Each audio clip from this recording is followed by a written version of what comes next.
Sports cricket watch में आपका स्वागत है। मैं शिवानी हूँ, आपकी होस्ट। आज आपके लिए हाँ शिवानी, मुझे पहले से ही पता है कि तुम किसकी बात कर रही हो। रॉयल्स बनाम पंजाब किंग्स, है ना? आईपीएल का वो मुकाबला जिसका हम सभी को इंतजार है। पंजाब किंग्स के खिलाफ मुकाबले से पहले राजस्थान रॉयल्स के लिए बड़ी खुशखबरी आई है। स्टार विकेट कीपर बल्लेबाज संजू सैमसन बतौर कप्तान वापसी के लिए तैयार है। उन्हें भारतीय क्रिकेट कंट्रोल बोर्ड बीसीसीआई के सेंटर ऑफ एक्सीलेंस सीओई ने पूरी तरह फिट घोषित कर दिया है। अब वो आगामी मुकाबले में विकेट कीपिंग भी कर सकते हैं। सबसे पहली बात, राजस्थान रॉयल्स इस सीजन में उनका प्रदर्शन अच्छा नहीं रहा है। बटलर और टीम में कुछ खिलाड़ी बाहर हैं। वाह, सूर्यवंशी आ रहे हैं, लेकिन उनके पास पंजाब किंग्स की संभावित playing 12 Prabhsimran Singh wicket keeper, Priyansh Arya, Shreyas Iyer कप्तान, Shashank Singh, Marcus Stoinis, Glenn Maxwell, Suryansh Shedge, Lockie Ferguson, Azmatullah Omarzai, Marco Jansen, Arshdeep Singh, Yuzvendra Chahal. ये दिलचस्प होने वाला है। गहराई से ये वास्तव में है, और यहाँ मिशन आपको, श्रोता को, रॉयल्स, उनके अतीत, उनके वर्तमान और हाँ, यहाँ तक कि उनके भविष्य की झलक भी देना है। यह सही है, वे कहाँ थे, वे अब कहाँ हैं, और वे कहाँ जा सकते हैं, ये सब बिना मिनुचा में उलझे हुए। बढ़िया, तो चलिए शुरुआत से शुरू करते हैं। राजस्थान रॉयल्स 2008 आईपीओ का उद्घाटन वर्ष, बिल्कुल, और रॉयल्स मूल 8 फ्रेंचाइजी में से एक थे। खैर, मुझे लगता है कि यह कई कारकों का संयोजन था। टीम भावना स्पष्ट युद्ध थी, कप्तानी प्रेरणादायक थी और उन्होंने निडरता से खेला जिसने सभी को चौंका दिया।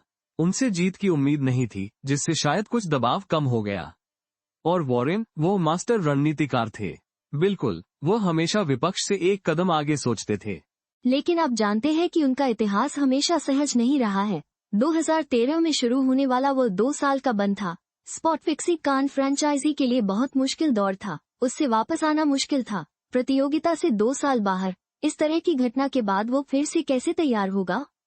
हाँ, यह अविश्वसनीय रूप से चुनौतीपूर्ण है। आप गति खो देते हैं, आप खिलाड़ियों को खो देते हैं, और प्रतिष्ठा और प्रशंसक विश्वास के मामले में बहुत नुकसान होता है। लेकिन इस विशेष मैच से परे 2025 में रॉयल्स के लिए एक बड़ा बदलाव हुआ है। राहुल द्रविड़ उनके नए मुख्य कोच हैं। क्या नियुक्ति है! द्रविड़ इस भूमिका में बहुत अनुभव और विश्वसनीयता लेकर आए हैं।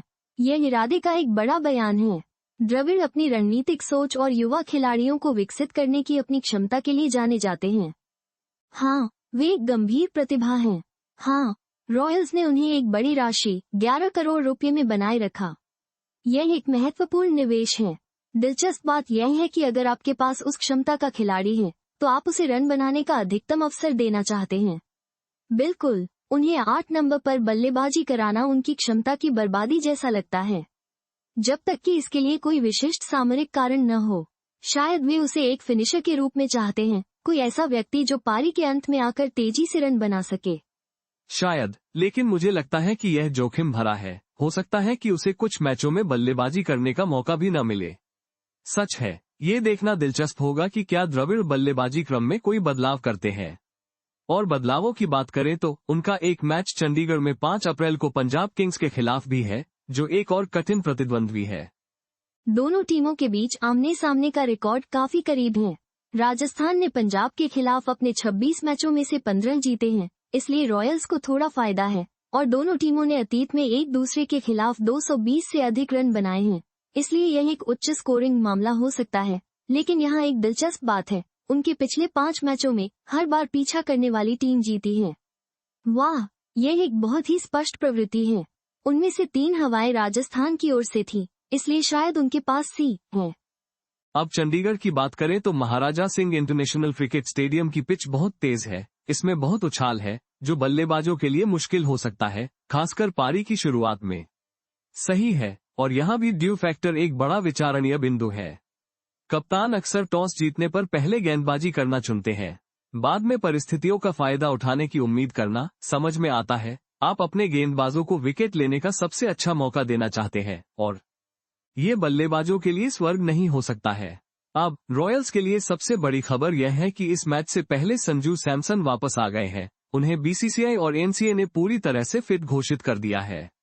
ये रॉयल्स के लिए शानदार खबर है। वो बहुत महत्वपूर्ण खिलाड़ी है। वो वापस आ गए हैं, वो विकेट कीपिंग की अपनी ड्यूटी पर भी लौट आएंगे। याद है, वो फरवरी में टीम में था और उसे पहले कुछ मैचों में प्रभावशाली खिलाड़ी के रूप में खेलना था, है ना? इसलिए वो विकेट कीपिंग नहीं कर पाया। हाँ, और रेयान पराग उसकी अनुपस्थिति में टीम की कप्तानी कर रहे थे। पेरोक के नेतृत्व में उन्होंने कैसा प्रदर्शन किया? दुख की बात है, बहुत अच्छा नहीं। 3 मैचों में से 2 में हार। इसलिए सैमसन की वापसी उनके लिए बहुत बड़ा बढ़ावा है। वो सिर्फ एक बेहतरीन बल्लेबाज ही नहीं है, वो एक लीडर भी है। बिल्कुल, और उन्हें उसकी वापसी की जरूरत है। वे वर्तमान में सिर्फ 2 अंकों के साथ तालिका में 9वें स्थान पर हैं। हाँ, वे थोड़े कमजोर हैं, लेकिन सैमसन की वापसी के साथ उनके पास चीजों को बदलने का मौका है। उम्मीद है। रॉयल्स के कोच राहुल द्रविड़ को व्हीलचेयर पर देखकर फैंस हुए दुखी। राहुल द्रविड़ की कोचिंग में राजस्थान रॉयल्स की आईपीएल 2025 की शुरुआत खराब रही है। RR-1.882 के नेट रन रेट के साथ अंक तालिका में सबसे नीचे है। विड़ को एक क्लब चैरिटी मैच में खेलते समय पैर में चोट लग गई थी और वह अपने बाएं पैर पर बैंडेज के साथ आरआर कैंप में पहुंचे। ये दिग्गज खिलाड़ी फिलहाल बिना बैसाखी के नहीं चल पा रहा है और कोलकाता नाइट राइडर्स के खिलाफ आरआर की हालिया हार के बाद वो व्हील चेयर में मैदान के चारों ओर घूमते हुए नजर आए। आईपीएल में आज पंजाब किंग्स और राजस्थान रॉयल्स के बीच होने वाला मुकाबला मुल्लानपुर के महाराजा यादविंद्र सिंह अंतर्राष्ट्रीय cricket stadium, Maharaja Yadavindra Singh international cricket stadium पर होने वाला है। आईपीएल में इस मैदान पर मैचों की शुरुआत पिछले सीजन में ही हुई थी, इसलिए यहाँ पर ज्यादा मुकाबले नहीं हुए हैं। ये पंजाब किंग्स का होम ग्राउंड है, जिनमें 2 बार पहले बल्लेबाजी करने वाली टीम को जीत मिली है, जबकि 3 बार बाद में बैटिंग करने वाली टीम जीती है। वहीं 2 बार टॉस जीतने वाली टीम को जीत मिली है, जबकि 3 बार टॉस हारने वाली टीम को यहाँ जीत हासिल हुई है। हाँ, बिल्कुल, चहल, वो मिडिल ओवर्स में गेम चेंजर है और काफी खतरनाक है इस बार। लेकिन एक कमजोरी है उनका डेथ बॉलिंग थोड़ा कमजोर लग रहा है इस सीजन। पिछले मैच में आखिरी के ओवर्स में उन्होंने काफी रन दिए थे। पंजाब किंग्स की बात करें तो उनका सफर इस सीजन में थोड़ा, मैंने देखा वो पॉइंट्स टेबल में 7वें पोजीशन पर है अभी। हाँ, पंजाब किंग्स का उनका परफॉर्मेंस काफी इनकंसिस्टेंट रहा है। उन्होंने 7 मैचों में सिर्फ 3 ही जीते हैं। तो आपके हिसाब से इस मैच में जीत किसकी हो सकती है?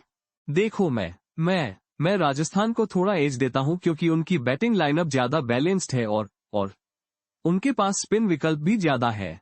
लेकिन पंजाब अगर शुरुआत में अच्छा करती है तो मैच किसी भी दिशा में जा सकता है। आईपीएल में कुछ भी हो सकता है।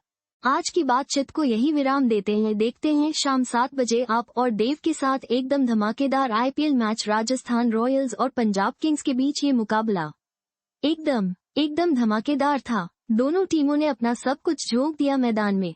स्पोर्ट क्रिकेट वॉच में शिवानी और मेरे साथ हैं हमेशा की तरह हमारे क्रिकेट एक्सपर्ट देव। आपसे विदा लेते हैं अगले एपिसोड तक।